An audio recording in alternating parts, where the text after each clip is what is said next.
আৰে আজি ভাৰতবৰ্ষৰ জনসাধাৰণ ইমানেই আনন্দিত যে প্ৰধানমন্ত্ৰী ডাঙৰীয়াই এই অপাৰেশ্যনটোৰ নাম কি দিছে, অপাৰেশ্যন সিন্দুৰ।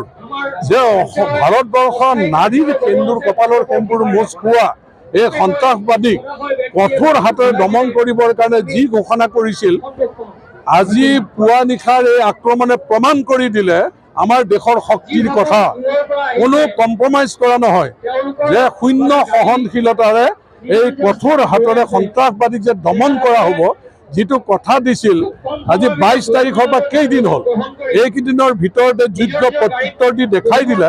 আৰু আজি প্ৰতিগৰাকী ভাৰত মাতৃৰ সন্তান প্ৰধানমন্ত্ৰী ডাঙৰীয়াক লৈ গৌৰৱান্বিত প্ৰত্যেকেই যে আমাৰ দেশৰ প্ৰধানমন্ত্ৰী সঁচাকৈ বলিষ্ঠ নেতৃত্বৰে বিশ্বত নিজকে শক্তিশালী বুলি প্ৰতিষ্ঠিত কৰিবলৈ সক্ষম হৈছে।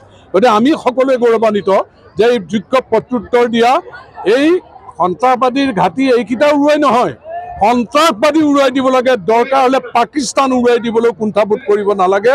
যে ভাৰতবৰ্ষক সুৰক্ষিত কৰিবৰ কাৰণে বাৰ বাৰ ভাৰতবৰ্ষক আক্ৰমণ কৰিব, ভাৰতৰ নিৰীহ জনসাধাৰণক পৰ্যটকক আক্ৰমণ কৰিব। ই কেতিয়াও সহি থাকিব পৰা কথা নহয়।